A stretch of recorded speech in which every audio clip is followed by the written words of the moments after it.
नमस्कार।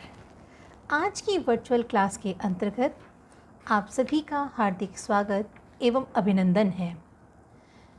आज हमारे अध्ययन का विषय है छायावाद की अति महत्वपूर्ण कवयित्री महादेवी वर्मा जी द्वारा रचित कविता कह दे माँ अब क्या देखूं, व्याख्या भाग 2 का।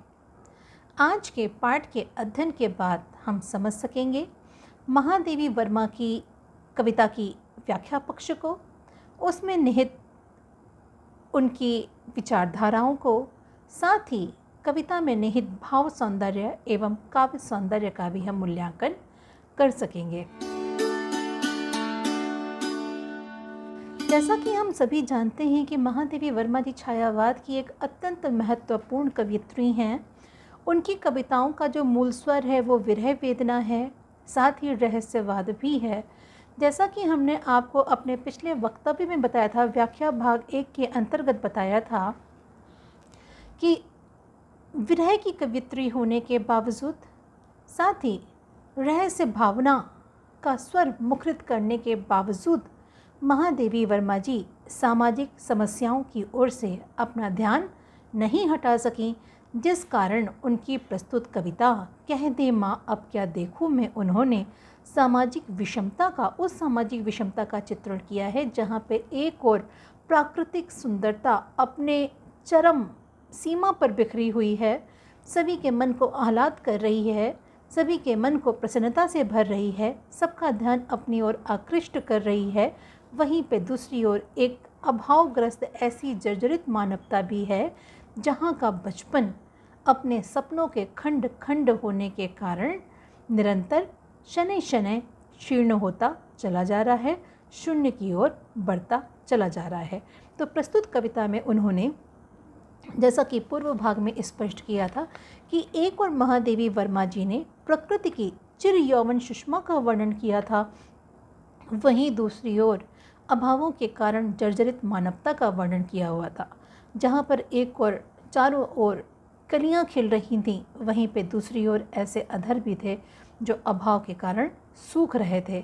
साथ ही उन्होंने वर्णन किया था कि किस प्रकार से नीले कमल के फूलों के ऊपर हीरे के समान हिमकण मुस्कुरा रहे हैं, नीले कमल मुस्कुरा रहे हैं, तो वहीं पर दूसरी ओर निरंतर मुरझाई पलकों से अश्रुधारा प्रवाहित हो रही है। इसी के साथ उन्होंने वर्णन किया था अपने अगले छंद में कि एक ओर जहाँ पे सुगंध, जो पवन है, अपने अंदर सुगंध को धारण किए हुए, शीतलता को धारण किए हुए बह रही है, वहीं पे दूसरी ओर दुख के कारण ठंडी आहें भरता हुआ वह जीवन है, जो निरंतर दुख की सांसें भर रहा है।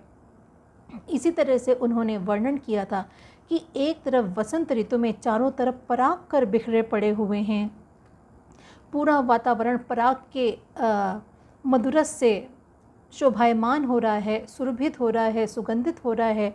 वहीं पर दूसरी तरफ क्या है, अभावग्रस्त जीवन है, जो अपने सपनों के झड़ जाने के कारण अभावग्रस्त जीवन, एक पतझड़ का जीवन बिता रहा है। साथ ही उन्होंने इससे पूर्व की पंक्तियों में ये वर्णन किया था कि मकरंद पगी केसर के ऊपर मधुपरियाँ मधु का संचय करने के लिए निरंतर इधर उधर उड़ रही हैं, अपना भ्रमर गुंजार कर रही हैं, सबके मन को मोह रही हैं। तो वहीं पर दूसरी तरफ अभाव से ग्रस्त हृदय के अंदर आत्मा रूपी तोता निरंतर तड़प रहा है, खुशियों के लिए, आकांक्षाओं के लिए, जीवन की ऊष्मा के लिए, जिजीविषा के लिए, प्राणों के लिए संघर्ष कर रहा है। कह दे माँ अब क्या देखूं, व्याख्या भाग 1 के अंतर्गत हम लोगों ने यहाँ तक कविता की व्याख्या को देखा था। अब व्याख्या भाग 2 के अंतर्गत हम लोग प्रवेश करते हैं, जहाँ पर महादेवी वर्मा जी कहती हैं, पूर्व की पंक्तियों से हम लोग इसका अर्थ देखेंगे। पूर्व की पंक्तियाँ देखी, मकरंद पगी केसर पर जीती मधुपरियाँ ढूंढूं, या और पंजर में कड़को तरसे जीवन सुख देखूं।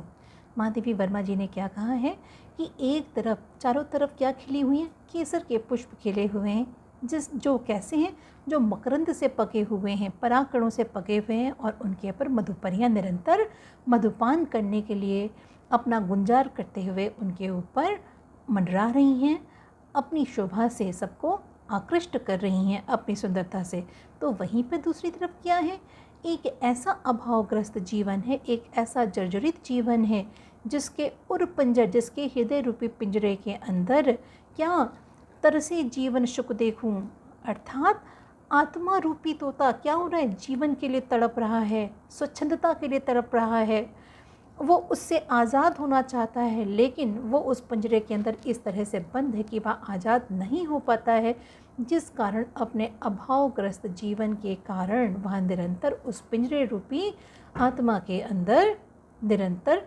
छटपटा रहा है, निरंतर तड़प रहा है। आगे की पंक्तियों की व्याख्या करेंगे, जो कि हमारे व्याख्या भाग का हिस्सा है। कलियों की घन जाली में छिपती देखूं लतिकाएं, या दुर्दिन के हाथों में लज्जा की करुणा देखूं। सबसे पहले हम लोग शब्दार्थ देखेंगे। यहाँ पे घन से अभिप्राय है घनी, बहुत ज़्यादा जो आपस में मिली हुई है। लतिकाएं से अभिप्राय बेलों से है। साथ ही दुर्दिन, दुर्दिन का अभिप्राय यहाँ पे है दुर्भाग्य। साथ ही लज्जा यहाँ पे अभिव्यक्त कर रहा है शर्म को। प्रस्तुत पंक्तियों में महादेवी जी कहती हैं कि कलियों की घन जाली में छिपती देखूं लतिकाएं। इससे पहले जो वर्णन चल रहा था, वसंत ऋतु का वर्णन चल रहा था। वसंत ऋतु में चौतरफा पुष्प ही पुष्प खिले हुए हैं, चारों तरफ रागिनी ही रागिनी है, चारों तरफ परागकण बिखरे हुए हैं, चारों तरफ की जो हवा है वो बहुत ही सुगंधित है, खुशबू से भरी हुई है, मलयालम से आती हुई सुगंधित हवा चल रही है, और चारों तरफ नीले रंग के फूल खिले हुए हैं जिनके ऊपर हिमकण मुस्कुरा रहे हैं हीरों की भांति। ऐसे उस संपूर्ण प्राकृतिक वैभव में, प्राकृतिक सुषमा में क्या है, आगे की खूबसूरती का वे वर्णन करें कि कलियों की घन जाली में चारों तरफ इतनी अधिक कलियां खिली हुई हैं, इतनी अधिक लतिकाएं खिल रही हैं कि जिनको देखकर ऐसा लगता है कि जैसे चारों तरफ कलियों की एक सघन जाली ही बिछ गई हो, और ऐसी उन कलियों की जाल के पीछे, घनी कलियों के जाल के पीछे क्या है, छिपती देखूं लतिकाएं, जो इधर उधर जो बेलें चढ़ रही हैं, ऐसा लगता है कि जैसे कि वो बेलें उन कलियों की सघन जाली में कहीं छिप गई हों। यहाँ पे एक चीज़ स्पष्ट करना चाहूँगी कि पुष्प, कलियाँ, ये हंसी और खुशी की प्रतीक होती हैं। तो यहाँ पर भी महादेवी वर्मा जी उन कलियों के माध्यम से, खिले हुए पुष्पों के माध्यम से सुषमा का वर्णन कर रही हैं, आह्लाद का वर्णन कर रही हैं, हंसी खुशी का वर्णन कर रही हैं, और प्राकृतिक प्रसन्नता का वर्णन कर रही हैं कि चारों तरफ वसंत ऋतु में चारों तरफ इतनी अधिक कलियाँ खिली हुई हैं जिनको देखकर ऐसा लगता है कि जैसे चारों तरफ कलियों की ही सघन जाली बिछी हुई है। और उस समय जो बेलें विकसित हो रही हैं, उन बेलों को देखकर ऐसा लगता है कि जैसे वो उन कलियों रूपी सघन जाली के पीछे कहीं छिप गई हैं। तो एक तरफ क्या है, अथाह कलियां हैं, उन अथाह कलियों की सघन जाली के पीछे क्या है, जो बेलें हैं जो निरंतर विकसित हो रही हैं, अपने विकास को प्राप्त हो रही हैं, वो बेलें क्या हो रही हैं, वो छुप रही हैं। तो क्या करें कि एक तरफ मैं ऐसी उन कलियों की सघन जाली को देखूं, उन जाली के अंदर छिपती हुई बेलों को देखूं, या दुर्दिन के हाथों में लज्जा की करुणा देखूं। दुर्दिन में दुर्भाग्य, दुर्भाग्य से ग्रसित कौन है, वह मानव समुदाय जो अभावग्रस्त है, जो जीवन के लिए संघर्ष कर रहा है, जो अपने सुखों के लिए संघर्ष कर रहा है, जो जीवन में आनंद के क्षणों को ढूंढना चाहता है, जो जीवन में सुकून के क्षणों को ढूंढना चाहता है, लेकिन उस मानव समुदाय का जीवन इतना अभावग्रस्त है, इतना अधिक दुखों से भरा हुआ है, जिस कारण उसके जीवन में कहीं पे भी हंसी खुशी का कोई भी क्षण, कोई भी कण शेष नहीं है। जिस कारण महादेवी वर्मा जी दोनों की तुलना करते हुए देखते कि एक तरफ में प्राकृतिक सुषमा के वैभव को देखूं, या फिर दुर्दिन के हाथों में लज्जा की करुणा देखूं, या फिर दूसरी तरफ निरी मुसीबत के कारण, निरी वेदना के कारण, अभावों के कारण एक ऐसा व्यक्ति जो अपने दुर्भाग्य को शर्मवश, लज्जावश छुपाने का प्रयास करता है, उस करुणा को देखूं। हे माँ, हे प्रकृति माँ, हे भारत माँ, तू ही बता कि मैं इस प्राकृतिक सुषमा को देखूं या फिर इस दुर्दिन अवस्था को देखूं। आगे की पंक्तियों में वे कहती हैं कि बहलाऊं नव किसले के, बहलाऊं नव किसले के, झूले में अली शिशु तेरे, पाषाणों में मसले या फूलों के शैशव देखूं। सबसे पहले हम शब्दार्थ देखेंगे। यहाँ पे नव किसले, नव मीन्स नया, और किसले मीन्स पेड़ पौधों के ऊपर जो उनके नए नए पत्ते निकलते हैं उनके लिए शब्द प्रयोग किया है किसले। अली शिशु मीन्स, अली मीन्स भ्रमर, और शिशु मीन्स बच्चे, यानी कि अली शिशु का अभिप्राय यहाँ पे क्या है, भ्रमरों के बच्चे। पाषाण, पाषाणों से अभिप्राय चट्टानों से है, और शैशव मीन्स बचपन से। तो प्रस्तुत पंक्तियों में महादेवी वर्मा जी अपनी कविता में क्या कह रही हैं कि बहलाऊं नव किसले के, झूले में अली शिशु तेरे, पाषाणों में मसले या फूलों के शैशव देखूं। महादेवी वर्मा जी एक और प्राकृतिक सुषमा का वर्णन करते हुए कहती हैं कि एक तरफ वसंत ऋतु के कारण जितने भी पेड़ हैं, जितने भी पौधे हैं, उन सभी के ऊपर नव पल्लव, नव किसले प्रस्फुटित हो रहे हैं, नव किसले निकल रहे हैं, नए नए पत्ते निकल रहे हैं, और ऐसे नव पत्तों के ऊपर क्या अली शिशु, अली शिशु मीन्स भंवरों के बच्चे क्या कर रहे हैं, उनको अपना झूला मानकर प्रसन्नता के कारण, आह्लाद के कारण, खुशी के कारण जो वो उन नए पत्तों के ऊपर क्रीड़ा कर रहे हैं, जो वो उन नव पत्तों के ऊपर झूम रहे हैं, जो बैठे हुए हैं, उनको देखकर ऐसा लगता है कि जैसे वे संपूर्ण प्राकृतिक सुषमा से भरकर, संपूर्ण प्रकृति की रमणीयता के आनंद से भरकर, पूरे मन की हंसी खुशी आह्लाद से भरकर क्या कर रहे हैं, उन नव किसलयों के ऊपर, उन नव पत्तों के ऊपर झूला झूल रहे हैं। तो एक तरफ क्या है, जहाँ पर नव किसले के ऊपर, नए नए पत्तों के ऊपर भ्रमरों के बच्चे खुशी से भरकर, आनंद से भरकर, प्रसन्नता से भरकर, आह्लाद से भरकर क्या कर रहे हैं, उनके ऊपर झूला झूलकर प्रसन्न हो रहे हैं। और दूसरी तरफ पाषाणों में मसले, पाषाण मीन्स पत्थर, पाषाण मीन्स चट्टाने। यहाँ पे पाषाण से अभिप्राय कठिन समय से है, और कठिन समय किसका है, दुष्कर समय किसका है, उस अभावग्रस्त जीवन का है, जहाँ पर पाषाणों के अंदर, पाषाणों से मसलकर क्या फूलों के शैशव देखूं। फूल किसके, उस मानव समुदाय के वे कोमल बच्चे जिनको जीने का अधिकार है, जिनको स्वप्न देखने का अधिकार है, जिनको खुशियों का अधिकार है, जिनको समानता का अधिकार है, लेकिन अभावग्रस्त जीवन होने के कारण, दुख से भरा हुआ जीवन जीने के कारण, संपन्नता न होने के कारण, अभाव होने के कारण उनके वे सपने क्या हो गए, ऐसा लगता है कि जैसे चट्टानों के कारण, भयंकर चट्टानों के समान आपत्तियों से घिरकर उनका वह शैशव, उनका वह बचपन कहीं समाप्त हो रहा है, उनका वह सुकुमार जीवन कहीं दूर इन चट्टान रूपी अभावों के नीचे कुचला जा रहा है, कहीं मसला जा रहा है।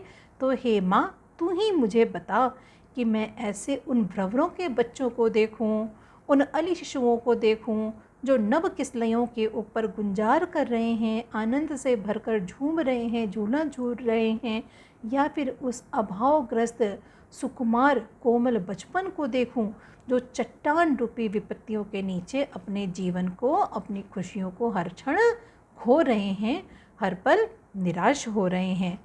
प्रस्तुत पंक्तियों में महादेवी वर्मा जी ने जो सुकुमार बचपन है, अभावग्रस्त समुदाय का जो सुकुमार बचपन है, जो बच्चे हैं अभावग्रस्त समुदाय के, ऐसे उनके प्रति, समुदाय के प्रति अपनी सहानुभूति, अपने हृदय की कोमल अभिव्यक्ति इन पंक्तियों के माध्यम से व्यक्त की है, और कहीं ना कहीं इस बात को रेखांकित करने का प्रयास किया है कि उस अभावग्रस्त जीवन को भी सपने देखने का अधिकार है, उनको भी खुशियों का अधिकार है। क्यों?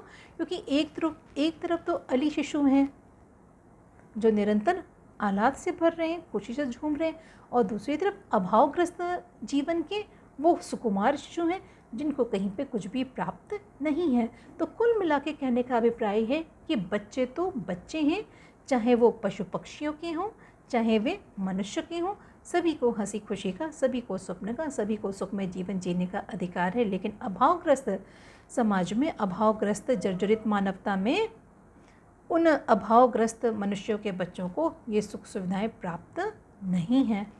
आगे देखते हैं। गीता है यहाँ पे तत्सम शब्दावली है, प्रतीकात्मकता का इन्होंने प्रयोग किया है और भावनाओं को बहुत ही करुणामय तरीके से यहाँ पे रूपायित करने का प्रयास किया है।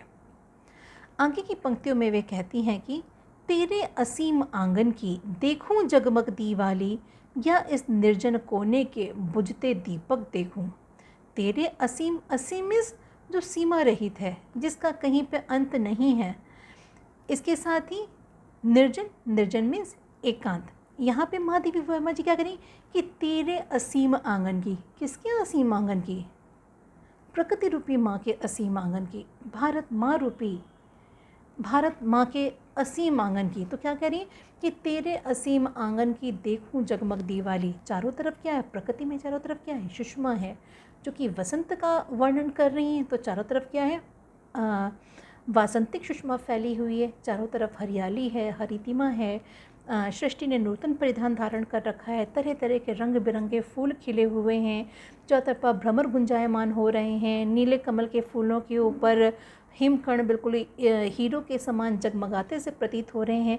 तो पूरा का पूरा परिवेश, प्रकृति का पूरा आंगन कैसा लग रहा है? ऐसा लगता है कि जैसे कि तेरे असीम आंगन की देखूं जगमग दीवाली। वो संपूर्ण प्राकृतिक सुषमा महादेवी वर्मा जी को ऐसे लगती कि जैसे कि प्रकृति के आंगन में बिल्कुल जगमग जगमग करती हुई क्या चारों तरफ दिवाली की रौनकें दिखाई पड़ रही हैं, दिवाली की जगमग दिखाई पड़ रही है। और दूसरी तरफ क्या है? या इस निर्जन कोने के बुझते दीपक देखो। निर्जन कोना किसका है? उस अभावग्रस्त मानव समुदाय का है, उस अभावग्रस्त जीवन का है, जहाँ पर कुछ भी शेष नहीं है, जहाँ पे हृदय के अंदर कोई भी स्वप्न शेष नहीं रह गए हैं, जहाँ पर हृदय के अंदर कोई भी इच्छाएं शेष नहीं रह गई हैं। अगर वहाँ पे कुछ शेष है तो केवल दुख है, निराशा है, वेदना है, कष्ट है, करुणा है, और इसके अलावा केवल और केवल हृदय का रुदन है, जिस कारण वहाँ पे हर वक्त एक सन्नाटा, मौन नहीं, हर वक्त एक सन्नाटा छाया रहता है अभावग्रस्तता के कारण। जिस कारण महादेवी वर्मा जी कहती हैं कि हे प्रकृति माँ, मैं तेरे इस प्राकृतिक आंगन के संपूर्ण वैभव को देखूं जो दिवाली के समान जगमग जगमग दिखाई पड़ रहा है, या फिर इस निर्जन कोने के बुझते दीपक को देखूं, या फिर जो अभावग्रस्त मानवता है, अभावग्रस्त जीवन है, वहाँ पे जो जितने भी स्वप्न जो निरंतर बुझ रहे हैं, समाप्त हो रहे हैं, ऐसे मैं उन बुझते दीपकों को देखूं, मैं उस अभावग्रस्त जीवन को देखूं, या फिर तेरी इस प्राकृतिक सुषमा में, इस प्राकृतिक वैभव में कहीं खो जाऊं और उससे अपना मुंह मोड़ लूं, समाज की सच्चाइयों से अपना मुख मोड़ लूं। आगे की पंक्तियों में वे कहती हैं कि देखो विहंगों का कलरव, घुलता जल की कलकल में, निस्पंद की वीणा से या बिखरे मानस देखूं। अगली पंक्तियों में महादेवी वर्मा जी कहती हैं कि देखूं विहंगों का कलरव, कि संपूर्ण प्राकृतिक वैभव के कारण, संपूर्ण प्राकृतिक सुषमा के कारण, चारों तरफ आह्लाद के कारण, प्रकृति के कण कण में समाई खुशी के कारण, प्रसन्नता के कारण, जितने भी विहग में जितने भी पक्षी हैं, वे सब क्या कर रहे हैं? खुशी से भरकर, हंसी से भरकर क्या कर रहे हैं? निरंतर अपना कलरव गान कर रहे हैं, खुशी के कारण चहचहा रहे हैं, निरंतर कलरव गान कर रहे हैं। और ऐसे उनके उस कलरव गान के संग क्या है? घुलता जल की कलकल में, उसी के संग में प्राकृतिक सुषमा के कहीं निकट कोई स्वच्छ नदी, निर्झरणी बह रही है, और ऐसा लगता है कि जैसे एक तरफ क्या है? पक्षियों का कलरव गान है, और दूसरी तरफ जल की कलकल कलकल करती हुई ध्वनि है, और वो दोनों ही ध्वनियाँ मिलकर एक ऐसा वातावरण बना देती हैं जो बरबस ही सहृदय व्यक्ति को अपनी ओर खींच लेती हैं। तो महादेवी वर्मा जी कहती हैं कि एक तरफ क्या है? प्राकृतिक सुषमा के कारण संपूर्ण पक्षियों का क्या है? कलरव गान है, और साथ ही वहाँ पे जल की कलकल करती हुई ध्वनि है, जो दोनों मिलकर संवेद स्वर में सामूहिक रूप में किसी भी सहृदय व्यक्ति को अपनी तरफ अनायास खींच लेती हैं। एक तरफ तो यह प्राकृतिक सुषमा प्राकृतिक सौंदर्य है और दूसरी ओर तुलना कर रही हैं, तुलनात्मक विवेचन चल रहा है यहाँ पे। निस्पंद की वीणा से या बिखरे मानस देखूं, निस्पंद में बिल्कुल शांत, बिना कलरव के, बिना कंपन के, जहाँ पे कोई स्वर नहीं है, जहाँ पे कोई संगीत नहीं है, जहाँ पे कोई सुर नहीं है, उस निष्पंद वीणा से, वो निष्पंद वीणा कहाँ पड़ी हुई है? उस अभावग्रस्त जीवन में, उस अभावग्रस्त मानवता के अंदर रची बसी है। तो मैं किसको सुनूं? उस अभावग्रस्त जीवन के बिल्कुल शांत कंपन को मैं देखूं, जहाँ पे कोई संगीत नहीं है, कोई शोर नहीं है, कोई आशा नहीं है, कोई उम्मीद नहीं है, कोई जिजीशा नहीं है। जीवन के समस्त साधन ऐसे लगता है कि जैसे कि मृतप्राय हो गए हैं। आंखें बिल्कुल बोझिल हो चुकी हैं, हृदय बिल्कुल रिक्त हो चुका है अभावों के कारण। तो क्या क्या कह रही हैं कि मैं एक और निरंतर पक्षियों के कलरव शोर को देखूं, या फिर कल कल करती हुई ध्वनि को देखूं, उस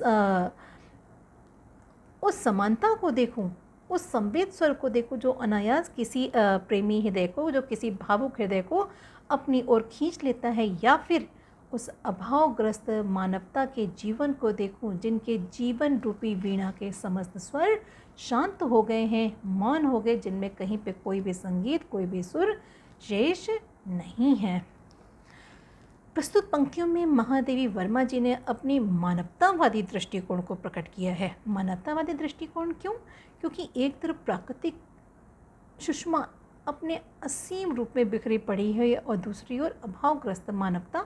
तो महादेवी वर्मा का मन बार बार प्राकृतिक सुषमा को देख तो रहा है, लेकिन वो सामाजिक जिम्मेदारियों से अपने मुख को नहीं मोड़ पा रही हैं, जिस कारण वे बार बार सामाजिक परिस्थितियों का, उन विषमताओं का निरूपण कर रही हैं जो कि एक अभावग्रस्त मनुष्य सह रहा है, बर्दाश्त करने के लिए बाध्य हुआ पड़ा है।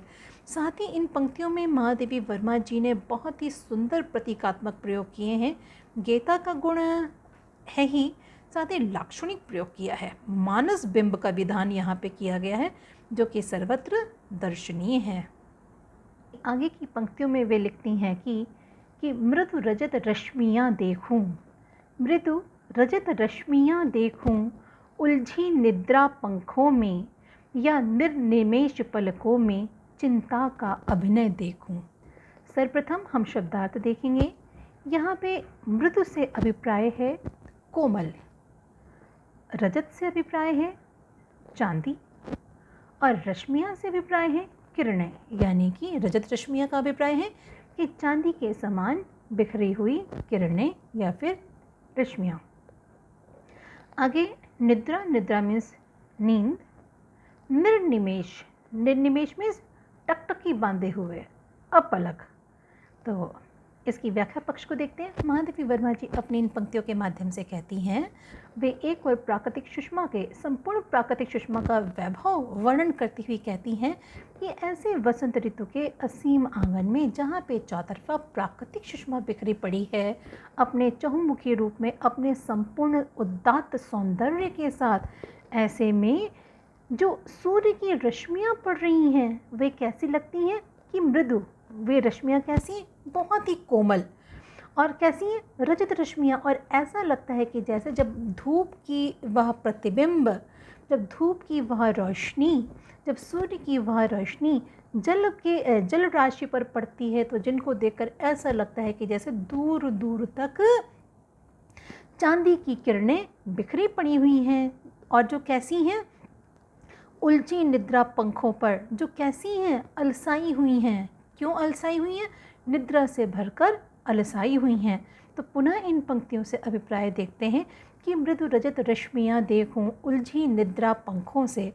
यहाँ पे महादेवी वर्मा जी प्राकृतिक सुषमा का वर्णन करते हुए कहती हैं कि ऐसे उस प्राकृतिक परिवेश में जब जलराशि के ऊपर जब सूर्य की किरणें पड़ती हैं, उज्ज्वल किरणें पड़ती हैं, तो उन उज्ज्वल किरणों को देखकर ऐसा लगता है कि जैसे दूर दूर तक क्या केवल चांदी ही चांदी, केवल रजत ही रजत बिखरा पड़ा हो, केवल चांदी ही चांदी बिखरी पड़ी हुई है। और ऐसे उन रजत रश्मियों को देखकर, चांदी के समान सूर्य की किरणों को देखकर ऐसा लगता है कि जैसे उलझी निद्रा पंखों से, कि वे सब निद्रा से भरकर अलसाई हुई पड़ी हुई हैं। एक तरफ क्या है, प्राकृतिक सुषमा, चरम वैभव, कि जहाँ पे सूर्य की किरणें भी कैसी प्रतीत हो रही, जहाँ पे सुंदरता की रश्मियाँ भी कैसी प्रतीत हो रही, बिल्कुल चांदी के समान उज्जवल, शुभ्र, पवित्र और बिखरी हुई सी। क्यों बिखरी हुई हैं? क्योंकि निद्रा से भरी हुई हैं, आलस से भरी हुई हैं। और दूसरी तरफ क्या है, निर्निमेष पलकों से चिंता का अभिनय देखो। दूसरी तरफ वहाँ अभावग्रस्त जीवन है जो क्या कर रहा है, अपनी निर्निमेष पलकों से, यानी कि जो निरंतर टकटकी लगाए देख रहा है, बगैर पलकों को झपकाए देख रहा है। क्या देख रहा है? अपने इस अभावग्रस्त जीवन को, इस अभावग्रस्त जीवन के समस्त अभावों की समाप्ति को देख रहा है टकटकी लगाए, कि न जाने कब ये अभाव सारे समाप्त होंगे। वो क्या देखने की, एक तरफ क्या है, प्राकृतिक सौंदर्य है, प्राकृतिक सुषमा है, रजत के समान रश्मियाँ हैं जो कि निद्रा के कारण अलसाई हुई पड़ी हुई हैं, और दूसरी ओर वह समुदाय है, वह अभावग्रस्त मानव जीवन है जो क्या कर रहा है, निरंतर टकटकी लगाए हुए, निरंतर चिंता से भरा हुआ अपने जीवन को देख रहा है। यहाँ पर कवयित्री ने मानवीय पीड़ा के प्रति अपनी करुणा और अपनी सहानुभूति प्रकट की है। वे चिंतित हैं उस अभावग्रस्त जीवन के लिए जो निरंतर अपने जीवन को समाप्त होता देख रहा है, निरंतर अभावों के कारण जो टूट रहा है, जो मिट रहा है। लाक्षणिक शब्दावली का प्रयोग है, प्रतीकात्मकता का प्रयोग है, साथ ही तत्सम प्रधान शब्दावली का प्रयोग है, और अभावग्रस्त जीवन को रेखांकित करने में भाषा पूर्णतः समर्थ है। इन पंक्तियों में कहीं ना कहीं महादेवी वर्मा जी के मन का अंतर्द्वंद भी व्यक्त हुआ है।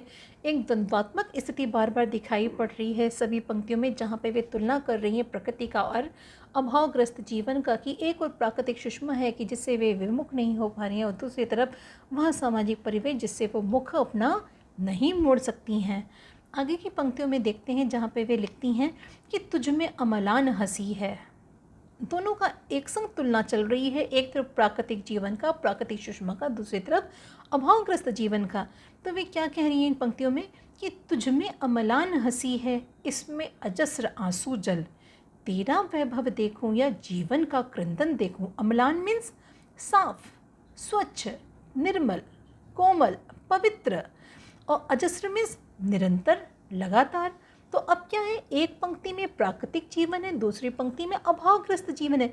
दोनों का तुलना वो एक संग करते हुए कहती हैं। एक तरफ ये प्रकृति या भारत माँ को संबोधित करते हुए कहती हैं कि तुझमें क्या है, संपूर्ण प्राकृतिक सुषमा के कारण, संपूर्ण प्राकृतिक वैभव के कारण, हंसी खुशी उल्लास के कारण, समृद्धि के कारण, संपन्नता के कारण क्या है, अम्लान हंसी, एक निरंतर साफ, स्वच्छ, कोमल, निरंतर एक हंसी, एक खुशी, एक मुस्कुराहट, एक आह्लाद समाया हुआ है। तो ठीक इसी के दूसरी तरफ क्या है, इसमें अजस्र आंसू जल, ऐसा वह अभावग्रस्त जीवन जो कैसा है, जहाँ निरंतर, लगातार दुख के कारण, अभावों के कारण, वेदना के कारण, कष्ट के कारण, पीड़ा के कारण निरंतर अश्रु जलधारा प्रवाहित हो रही है, क्योंकि उनका कोई भी बस अपने जीवन पे नहीं है। वे उस अभाव से मुक्ति तो पाना चाहते हैं, लेकिन उन अभावों से मुक्ति पाने का कोई भी रास्ता, कोई भी साधन उनके पास नहीं है। कोई भी रश्मि का एक भी कण उनके जीवन में शेष नहीं है। तेरा वैभव देखूं, तो ऐसे में वे पुनः प्रश्न करती कि हे माँ, ऐसे में मैं तुम्हारा वैभव देखूं या फिर उस जीवन का क्रंदन देखूं जो निरंतर खंड खंड होकर बिखरता चला जा रहा है, जो निरंतर शून्य होता जा रहा है, जो निरंतर समाप्त होता जा रहा है। प्रस्तुत पंक्तियों में महादेवी वर्मा जी ने बहुत ही सुंदर अभिव्यक्ति की है कि एक तरफ संपूर्ण प्राकृतिक वैभव अपनी चरम सुषमा के साथ है, दूसरी तरफ वह जीवन है जो निरंतर अभावों के कारण निरंतर रुदन कर रहा है, निरंतर अश्रु जलधारा जिनकी आंखों से प्रवाहित हो रही हैं। तो ऐसे में हमें किसका वर्ण करना चाहिए?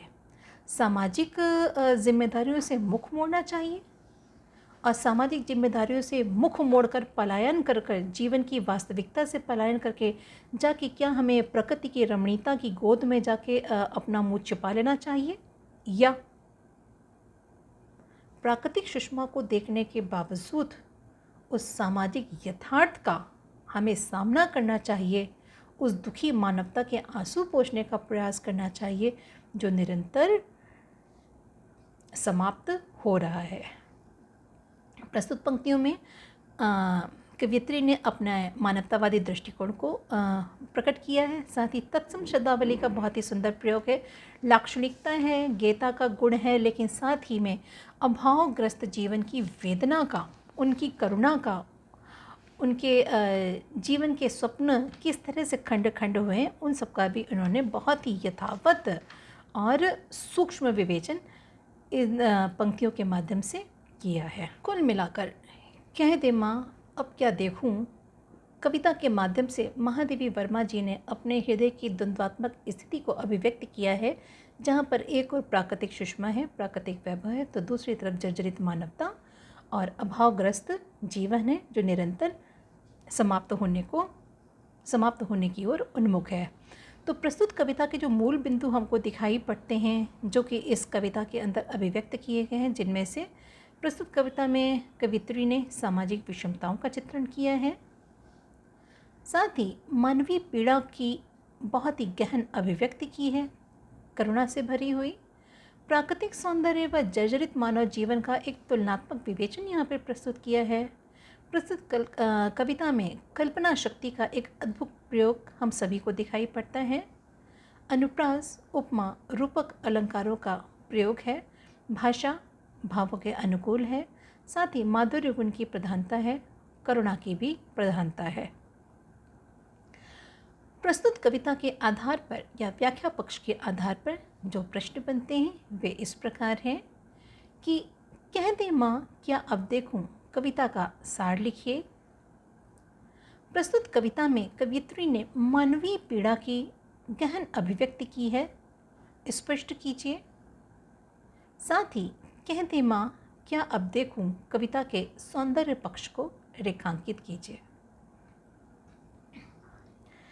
आज के इस पाठ के अंतर्गत हम लोगों ने कह दे माँ अब क्या देखूं कविता के व्याख्या भाग को समझा। आज के अध्ययन के लिए इतना ही। आगे के पाठ में फिर मिलेंगे, तब तक के लिए धन्यवाद, नमस्कार।